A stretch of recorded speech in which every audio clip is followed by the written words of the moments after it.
날씨가 많이 추워졌습니다. 그렇죠? 우리 좌우에 계신 분들에게 이렇게 인사하겠습니다. 형제님이 자매님이 곁에 앉아주시니까 제 마음은 따뜻합니다. 따뜻합니다. 혼자 예배드리면 얼마나 마음까지 춥겠습니까? 그래도 이렇게 같이 함께 예배드리니까 저희들의 마음과 또한 심령이 따뜻해지는 줄 믿습니다. 여러분, 오늘 본문은 성경 속에서 아주 유명한 구절을 담고 있습니다. 여러분 잘 아시는 것처럼 무슨 말씀입니까? 이르되 주 예수를 믿으라, 그리하면 너와 내 집이 구원을 받으리라, 얻으리라.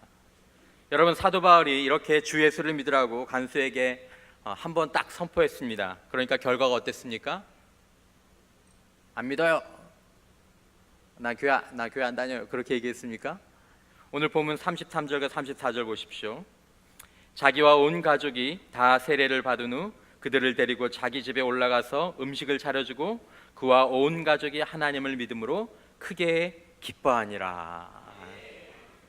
주 예수를 믿으라. 몇 번 했습니까? 3번 했습니까? 2번 했습니까? 딱 한 번 했습니다. 딱 한 번 하니까 어떻게 했습니까? 믿었습니다. 전도가 참 쉽습니까? 어렵습니까? 이렇게만 되면 애들 말로 전도가 참 쉽죠이? 이럴 텐데, 야, 역시 사도 바울이다, 그런 생각이 들기도 하는 것 같습니다. 네, 여러분, 오늘 본문은 매우 중요한 복음 선포와 그리고 전도에 관한 본문이지만 이것이 가능했던 영적인 권위가 이 본문 배후에는 좀 있습니다. 이것에 대해서 여러분들과 함께 생각해 보려고 합니다. 우리가 권위라고 얘기하면 권위에는 여러 가지 다양한 정의가 있겠지만 좀 단순히 말하면 권위란 것은 순종하고 따르게 만드는 어떤 보이지 않는 힘이라고 이야기할 수 있습니다. 편하게 하는 말로 권위가 있는 사람이 말을 하면 사도 바울처럼 이렇게 말이 탁탁 먹히는데, 권위가 없는 사람이 말을 하면 우리 아이들 편하게 하는 말로 뭐가 안 먹혀요? 뭐 말빨이 안 먹힌다, 뭐 말이 안 먹힌다, 뭐 그런 이야기들을 하죠. 어떤 말이냐, 또 어떤 선포냐, 이것이 중요한 것이 아니라 그 말을 하는 사람이 그 말을 듣는 사람에게 권위를 가졌느냐 아니면 가지지 못했느냐에 따라서 이 상대방이 우리 말에 대해서 아니면 그 사람의 말에 대해서 하는 반응이 다르다라는 것입니다. 오늘 본문의 바울처럼 참된 권위가 있으면 몇 번만 말하면 됩니까? 딱 한 번만 얘기하면 됩니다. 엄마가 10번 얘기할 거 아버지가 몇 번만 얘기하면 됩니까? 뭐 말도 안 해도 여보 당신 얘기 좀 한번 해요. 그러면 아버지가 왜 그러는데? 그러면 이제 애들이 벌써 이제 행동하고 있죠. 이렇게 엄마는 괜히 아빠한테 얘기해서 막 뭐 그러니까 행동하고 있는 권위죠. 권위가 없으면 여러 번 말을 해야 됩니다. 아니면 부탁을 해야 되고, 아니면 선물을 갖다 주고, 정 안 되면 협박을 해야 돼요. 어떻게 다른 수단들을 찾아보아야 합니다. 여러분, 흔히 오늘날 우리들의 사회를 권위가 실추된 사회다라고 이야기합니다. 예전에는 그 사람의 직업이나 역할이나 직분이 있으면 사람들이 그 권위를 인정해 주었습니다. 하지만 지금은 부모님이나 교사나 아니면 종교 지도자들이나 교회 내 직분들이 갖는 그런 영향력이 예전 같지는 않은 것 같습니다. 뭐 여러 가지 이유가 있겠지만 기본적으로 옛날에는 사회가 수직 사회였는데 이제는 그런 수직 사회가 수평적인 사회로 바뀌면서 이런 권위들이 갖고 있었던 힘들이 약해진 것입니다. 오늘날 이런 사회 가운데서 가장 중요한 점이 있다면 권위와 관련돼서 권위를 받는 사람이 권위하는 사람의 권위를 내 마음 가운데서 이제 인정하지 않으면 그 권위의 효력이 발생하지 않는다라는 것입니다. 예전에는 권위를 받는 사람이 내 마음 가운데 그 사람의 권위가 인정이 되든 되지 않든 공직의 대표라든지 부모님이라든지 아니면 교사라든지 아니면 목사님이라든지 교회 직분자라면 모두가 다 권위가 있었습니다. 하지만 지금은 권위를 받는 사람이 자기 마음속으로 자신을 권위하는 사람의 그 권위를 내가 인정해 주지 않으면 권위가 효력을 발휘하지 못하고 오히려 반발을 일으키는 것입니다. 그러니까 요즘은 아빠가 얘기를 해도 아버지가 얘기를 해도 왜요? 아버지도 안 무서워하는데 엄마가 무섭겠습니까? 안 무섭죠. 선생님들도 아이들을 가르치는 것이 힘들다고 이야기하십니다. 한 해가 다르다고 하십니다. 이 아이들 말로 뭐합니까? 내 마음속으로 권위가 인정되지 않으면 그분이 목사님이든 아니면 교사든 부모님이든 아니면 나라를 대표하는 대통령이라고 하더라도 아이들 말로 마음속에 대드는 것입니다. 왜 내가 당신 말을 따라야 되는데? 내가 왜 예수를 믿어야 되는데? 내가 왜 그렇게 해야 되는데? 라고 대드는 것입니다. 그런 거 보면 우리 교회 학교 아이들은 정말 착한 줄 믿습니다. 얼마나 착합니까, 진짜. 여러분, 그 성인과 비교했을 때 한창 이 발달 중인 이 남자 청소년들, 특별히 중학생 이런 아이들은 남성 호르몬이 성인보다 몇 배나 많이 나올 것 같아요? 오늘 찾아본 거에는 45배. 제가 옛날에 읽었던 때는 74배까지 나온다 그래요. 그러니까 얘네들은 인간이 아니에요. 그러니까 얘네들은 그냥 호르몬이 나오는 동물이죠. 그러니까 얘네들한테 뭔가 이성적인 걸 기대하는 건 이거는 너무한 거예요. 그러니까 얘들은 지금은 인간이 아니다라고 생각을 해야 우리도 편하고. 근데 성령님은 호르몬도 통제하시는 줄 믿습니다. 그러니까 우리가 손요셉 목사님을 제일 존경합니다. 교육부서에서. 아멘. 그러니까 손요셉 목사님이 몽둥이를 들고 다녀도 우리가 이해를 해야 되는 거죠. 여러분, 젊은 사람은 물론이고 성인들도 특별히 우리나라 사회의 사람들이 더 그런 것 같습니다. 내 마음속으로 인정한 권위와 그렇지 않은 권위에 대해서 반응하는 게 서로 다르다라는 것입니다. 저와 여러분들 대하는 주변 사람들도 마찬가지입니다. 우리 아이들, 내 직장의 부하나 후배, 교회 젊은 사람들, 어쩌면 내 셀의 식구들 다 마찬가지입니다. 각자 마음속에는 이 권위, 내 앞에 있는 이 권위자가 내가 인정할 만한 권위인가, 아니면 내가 겉으로만 그냥 인정하는 척, 목사님 안녕하세요, 선생님 안녕하세요, 교회 직분자 안녕하세요, 할 권위인지를 마음속으로 다 생각하면서 대한다라는 것입니다.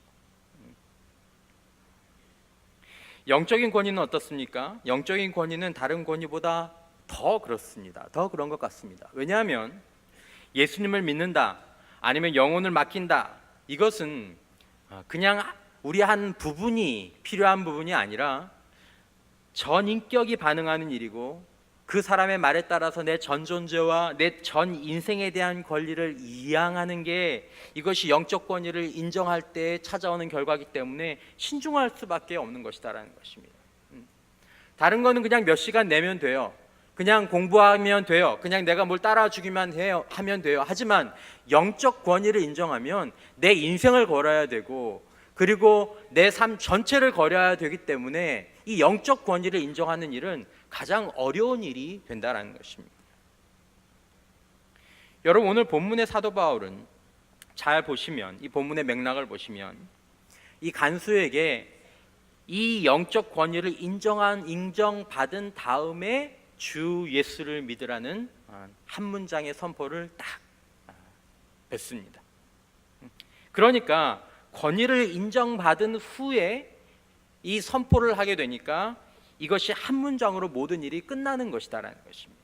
너와 내 집이 예수를 믿어라. 그러니까 믿는 것입니다. 여러분, 바울과 실라가 길을 가다가 만난 간수에게 노방전도를 한 것이 아닙니다. 바울과 실라는 이 간수를 죄수의 몸으로 만났습니다. 그리고 오늘 본문의 여러 가지 일들 위에서 이 간수는 죄수라는 절대적인 을의 위치에 있던, 갑을 관계로 보자면 간수와 죄수는 완전히, 간수가 갑이고 죄수가 을 아닙니까? 이 절대적인 을의 위치에 있던 바울과 실라에게 자신의 영적 권리를 이양하고 이 관계가 역전됩니다. 이제는 바울과 실라가 완전한 갑의 위치에서 완전한 을의 위치에 있는 간수에게 얘기하는 것입니다. 여러분, 본문은 29절과 30절에 보십시오. 간수가 등불을 달라고 하며 뛰어들어가 무서워 떨며 바울과 실라 앞에 뭐하고? 엎드리고. 뭐라고 얘기합니까? 그들을 데리고 나아가 이르되 선생들이여 내가 어떻게 하여야 구원을 받으리이까? 이미 뭐가 다 된 겁니까? 이건 준비가 다 된 겁니다. 엎드려서 제가 어떻게 해야 구원을 받을 수 있겠습니까? 이거 얘기면 교회 와. 이거 뭐 끝나는 거죠. 마치 아이들이 선생님에게 선생님 제가 어떻게 해야 이 공부를 할 수 있겠습니까? 몇 페이지까지 해? 네. 얼마나 이게 쉽겠습니까? 이 권위가.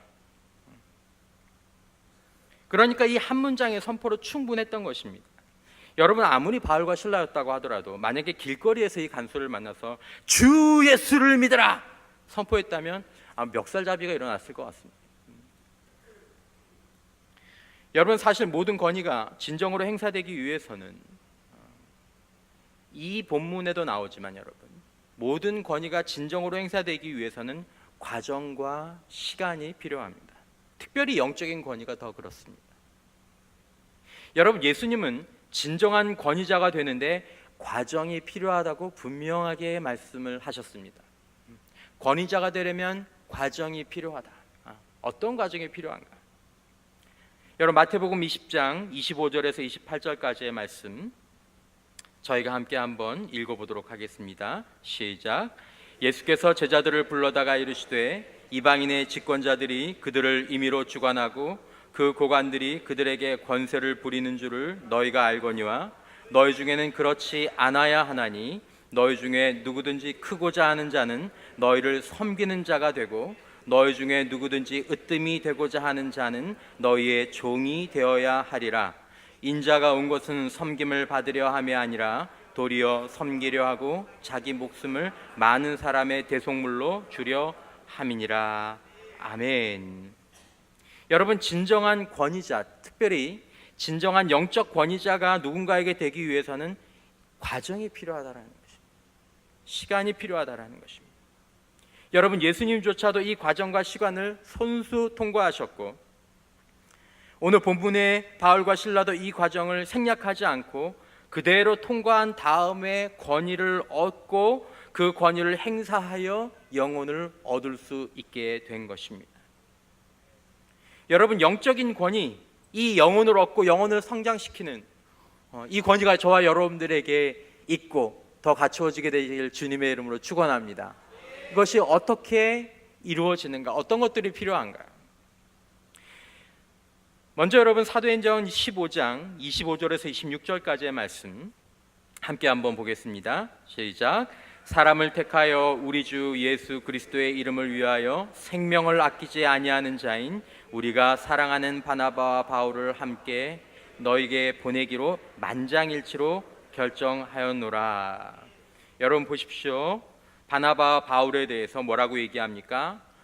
주 예수 그리스도의 이름을 위하여 생명을 아끼지 않은 자라고 얘기하고 있습니다. 여러분 영적 권위를 누가 갖느냐? 주 예수 그리스도의 이름을 위하여 자신의 생명을 아끼지 않는 자들이 영적 권위를 행사할 조건을 갖추게 된다는 것입니다. 여러분 만약에 사람들이 저와 여러분들을 바라보면서 야 이분이 이 사람이 예수의 이름을 위해서 생명을 아끼지 않는 자 그런 사람이다. 이것을 저와 여러분들의 삶과 일상 가운데 보고 주변의 사람들과 누구한테 야 저 사람은 진짜 예수 믿는 사람이야. 만약에 그렇게 인정한다면 여러분들 주변에 아니면 여러분들의 식구들이 특별히 믿지 않는 사람들이 야 저 사람은 정말 예수 믿는 사람이야 이렇게 인정한다면 그 사람들은 저와 여러분들의 말과 행동에 관심을 갖고 있다라는 것입니다.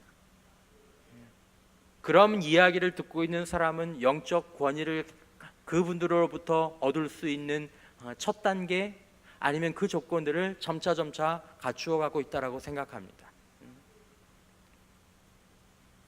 여러분 저와 여러분들이 우리 하나님의 권위, 내 삶 속에서 하나님의 권위, 내 삶 속에서 주 예수 그리스도의 권위를 인정한 만큼 그 수준에 비례해서 사람들이 우리들에게 영적 권위를 부여하게 될 것입니다.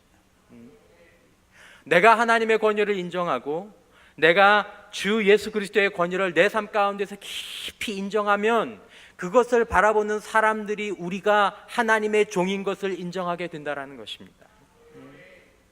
그러므로 여러분, 기독교 신앙의 능력은 이 자아관이 변하는 것부터 시작된다고 생각합니다. 내가 나를 위하여 사는 것이 아니라 예수로 살고 내가 예수를 위해서 살 때, 내가 예수의 사람이 되고 내가 예수의 종이 될 때 우리에게서 영적 권위가 시작된다는 것입니다.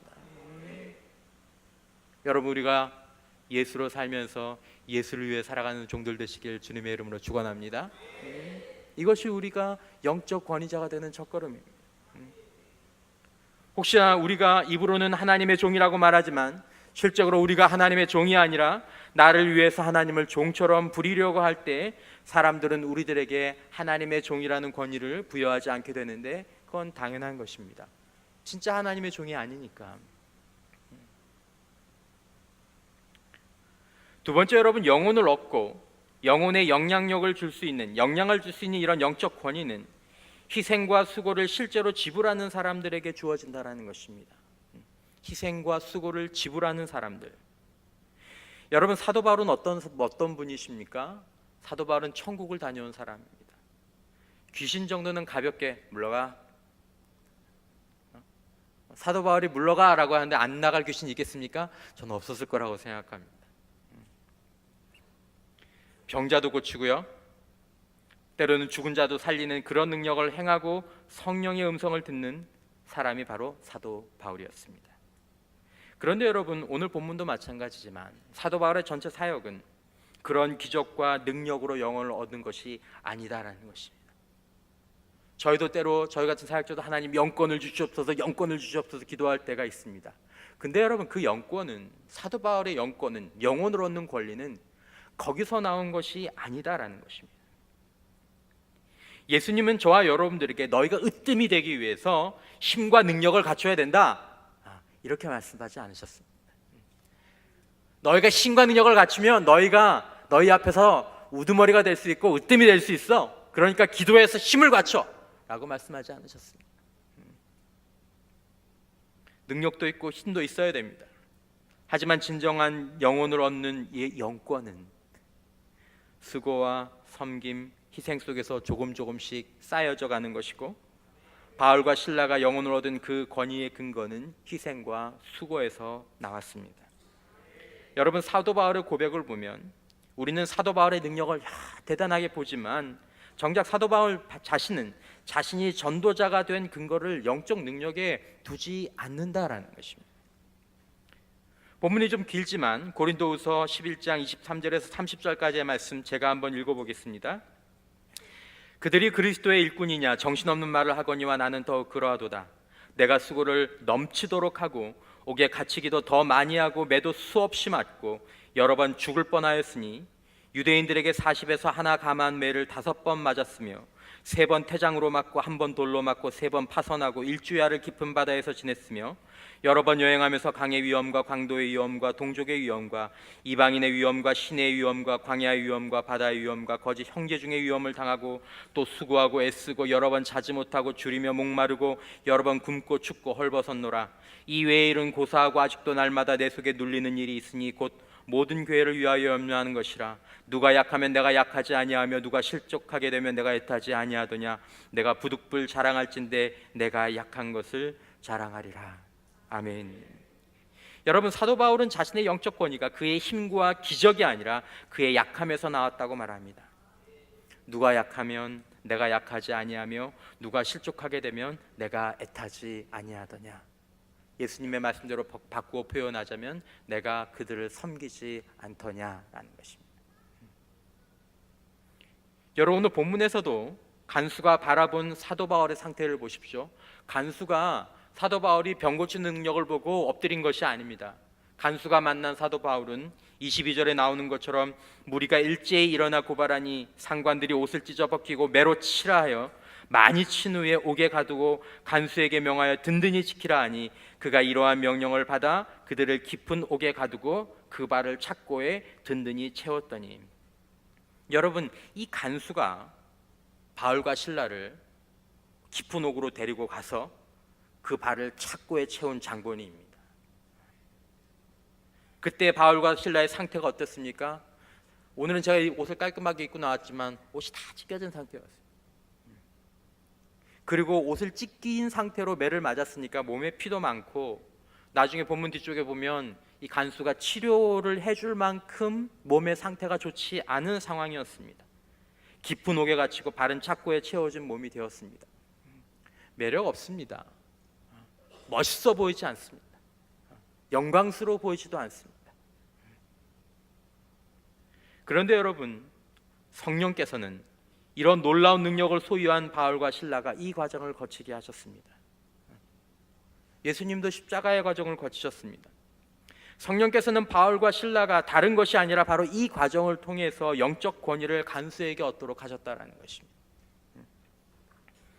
여러분, 선포는 짧은 시간에 아주 간단하게 한 문장으로 이루어질 수 있는 것이지만 이 권위가 세워지기까지는 시간과 힘든 과정이 필요한 것입니다.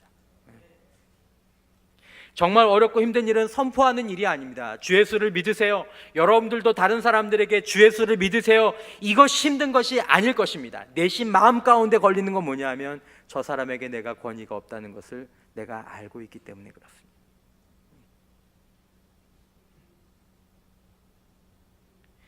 예수 믿어라, 교회 나와라, 양육받아라, 셀 좀 맡아주세요, 봉사하는 데 도와주세요, 함께 은혜 받아요, 이 얘기하는 거 어렵지 않습니다. 어렵고 시간이 많이 드는 것은 선포가 아니라 권위를 얻는 과정입니다. 그게 힘든 것입니다. 그게 멋이 없는 것입니다. 그게 고통스러운 것입니다. 그게 자존심 상하는 것입니다. 그게 희생이 많이 드는 것입니다. 성령께서는 이 권위 얻는 과정을 뛰어넘지 않으셨습니다. 바울과 실라도 그랬고 주님도 권위 얻는 과정을 생략하지 않으셨습니다. 우리에게도 권위가 필요할 때 성령께서는 이 과정을 넘어가게 하지 않으실 것입니다. 믿지 않는 남편과 아내에게, 자녀들에게, 주변의 동료들에게, 후배들에게, 친구들에게, 우리 학생들도 마찬가지고 어른들도 마찬가지고. 누가복음 22장 26절에서 27절까지 말씀 우리 함께 한번 읽어보겠습니다.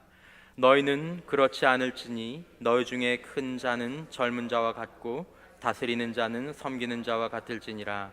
앉아서 먹는 자가 크냐 섬기는 자가 크냐? 앉아서 먹는 자가 아니냐? 그러나 나는 섬기는 자로 너희 중에 있노라. 뭐가 힘듭니까 여러분? 섬기는 게 힘든 것입니다. 참된 영적 권위는 사회적 지위에서 오는 것이 아닙니다. 내가 사장이 되면 내 밑에 사람들 그때 다 교회 나오게 해야지. 내가 돈을 많이 벌면 이 돈 가지고 예수님을 많이 믿게 해야지. 여러분, 그렇게 되는 거 아닙니다. 혹시 여러분들과 저의 경제적으로 아니면 사회적으로 낮은 위치에 있다고 해서 그런 권위를 받을 수 없다? 나는 계급이 낮으니까, 직분이 낮으니까, 나는 어리니까. 그것도 아닙니다. 제가 이전에 있던 교회에서 형제 중에서 가장 가난하게 사시던 분, 그분만 예수를 믿었습니다. 끼니를 걱정할 만큼 가난했고 믿지 않는 다른 형제들, 특별히 큰 형님은 아주 부유한 분이셨습니다. 하지만 교회 나오시는 그분은 묵묵하게 그의 삶과 신앙들을 신실하게 지속했습니다. 얼마가 지나고 난 후에 그분으로부터 간증을 들었는데 그분이 그렇게 말씀하셨습니다. 목사님, 저희 형님이 저에게 와서 그런 말씀을 하셨습니다. 내가 네가 사는 걸 쭉 봤는데 네가 사는 걸 보니까 나도 교회를 좀 나가볼까 싶다. 그분이 목사님 보고 교회 나오고 싶다는 마음이 든 게 아니면서 가난한 동생이 예수 믿는 모습을 보고 그 마음이 움직인 것입니다. 그러므로 진정한 권위는 희생과 수고에 부여되는 것입니다. 세 번째, 여러분, 영적인 권위는 항상 믿음으로 반응하는 사람들, 항상 하나님을 신뢰하고 예배하는 자에게 주어지는 것입니다. 여러분, 간수는 바울과 실라가 옷이 찢기고 치료가 필요할 만큼 매를 맞은 상태에 있다는 것을 누구보다도 잘 알고 있었습니다. 자기가 발에 착고를 채우고 자기가 깊은 옷까지 이리 와 그러면서 거기다 갖고 거기다 가뒀으니까 예쁘게 이렇게 가뒀을까? 전 그렇게 가뒀을까라고 생각하지 않습니다. 그냥 일반적인 죄수 다루던 것처럼, 특별히 중죄인에 해당하던 바울과 실라였기 때문에 다소 거칠게 다뤘을 것입니다. 그런데 오늘 본문 25절을 보면 그 몸을 가지고 그 깊은 옥에서 한밤중에 바울과 실라가 기도하고 하나님을 찬송하며 죄수들이 듣더라라고 기록하고 있습니다. 옷 다 찢기고 피나고 깊은 옥에서 발에 착고가 차였는데 거기서 기도하고 큰 소리로 찬송하는데 죄수들이 들었습니다. 죄수만 들었을까요? 간수도 들었을 것입니다. 뭐라고 생각했을까요, 여러분? 아마 의아하게 생각했을 것입니다. 야, 쟤들 뭐야? 저런다고 뭐가 달라져? 저 별 사람을 다 보겠네. 광신자.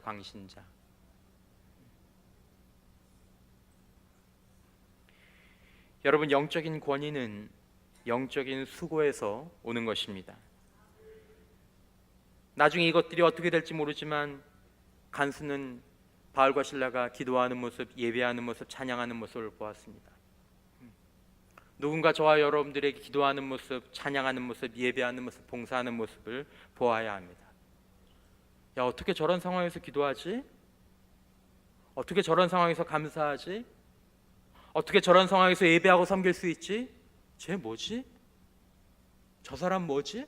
저분은 뭐지? 나중에 그 생각이 어떤 인생의 위기에 닥쳤을 때 그에게 영적 권위를 부여하는 방식으로 나타나게 되는 것입니다. 어떻게 하여야 구원을 얻을 수 있습니까? 라는 질문은 매맞고 억울하게 갇혀있는 감옥 가운데서 기도하고 찬송하는 사람들에게 주어지는 것이다라는 것입니다. 영적인 권위는 상황을 초월한 예배자와 기도자에게 주어지는 줄 믿습니다.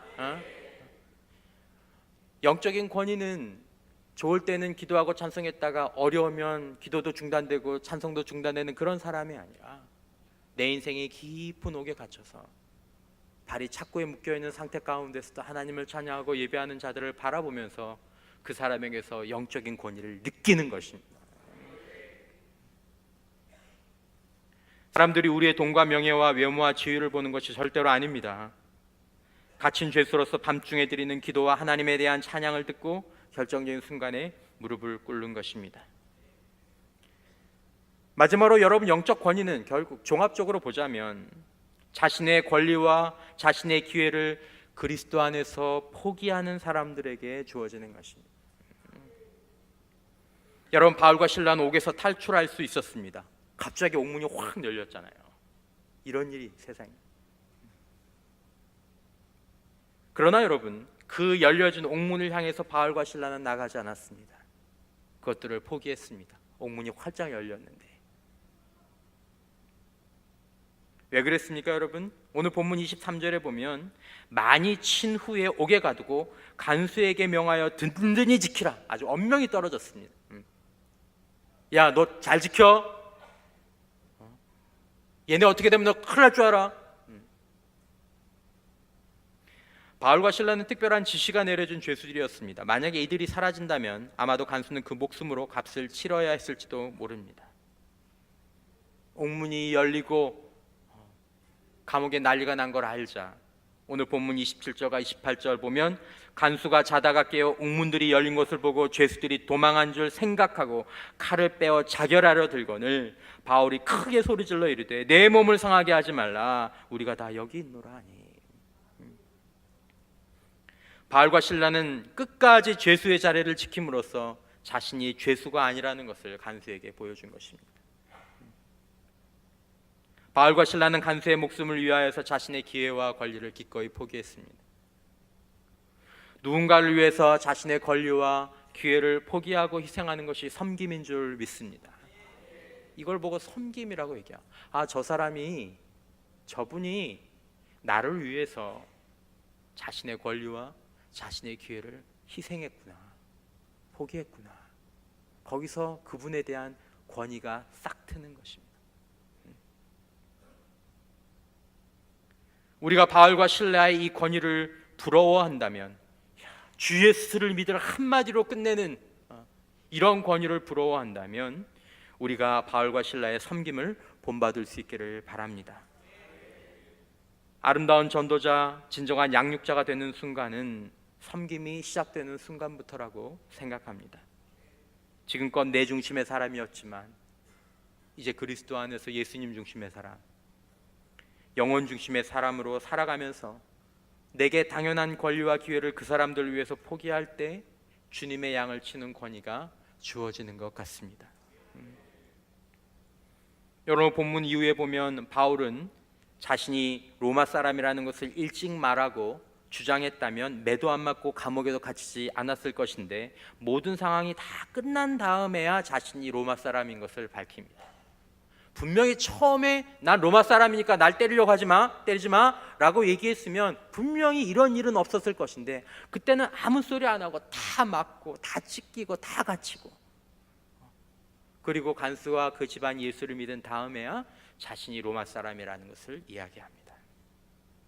바울이 모든 일이 필요하다는 것을 알고 그랬는지 모르고 그랬는지 성경에 명확하게 나와 있지는 않습니다. 하지만 분명한 것은 바울과 실라에게 권리 포기가 없었다면 권위도 구원도 불가능했을 것이다 라는 것입니다.